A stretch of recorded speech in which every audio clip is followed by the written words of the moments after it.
नमस्कार दोस्तों, आज हम आपको मंगलवार की व्रत कथा सुनाते हैं। यह हनुमान जी की कथा सुनकर आपकी सभी मनोकामनाएं पूर्ण हो जाएंगी। एक समय की बात है, एक ब्राह्मण दंपति की कोई संतान नहीं थी, जिस कारण वह बहुत दुखी थे। एक समय ब्राह्मण वन में हनुमान जी की पूजा के लिए गया। वहाँ उसने पूजा के साथ महावीर जी से एक पुत्र की कामना की। घर पर उसकी स्त्री भी पुत्र की प्राप्ति के लिए मंगलवार का व्रत करती थी। वह मंगलवार के दिन व्रत के अंत में हनुमान जी को भोग लगाकर ही भोजन करती थी। एक बार व्रत के दिन ब्राह्मणी न भोजन बना पाई और न ही हनुमान जी को भोग लगा सकी। उसके प्रण किया कि वह अगले मंगलवार को हनुमान जी को भोग लगाकर ही भोजन करेगी।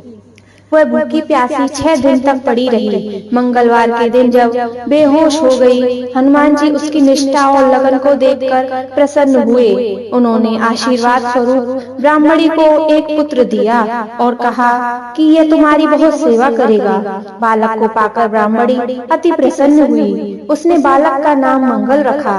कुछ समय उपरांत जब ब्राह्मण घर आया तो बालक को देख पूछा कि यह कौन है। पत्नी बोली, मंगलवार व्रत से प्रसन्न होकर हनुमान जी ने उसे यह बालक दिया है। ब्राह्मण को अपनी पत्नी की बात पर विश्वास नहीं हुआ। एक दिन मौका देख ब्राह्मण ने बालक को कुएं में गिरा दिया। घर पर लौटते समय ब्राह्मणी ने पूछा कि मंगल कहाँ है। तभी पीछे से मंगल मुस्कुराकर आ गया। उसे वापस देखकर ब्राह्मण आश्चर्यजनक रह गया। रात को हनुमान जी ने उसे सपने में दर्शन दिए, बताया कि यह पुत्र उसे उन्होंने ही दिया है। ब्राह्मण सत्य जानकर बहुत खुश हुआ। इसके बाद वह ब्राह्मण दंपति प्रत्येक मंगलवार को व्रत रखने लगे। जो मनुष्य मंगलवार व्रत कथा को पढ़ता या सुनता है और नियम से व्रत रखता है, उसे हनुमान जी की कृपा से सब कष्ट दूर होकर सर्व सुख प्राप्त होता है और हनुमान जी की दया के पात्र बनते हैं। बोलो बजरंग बली की जय।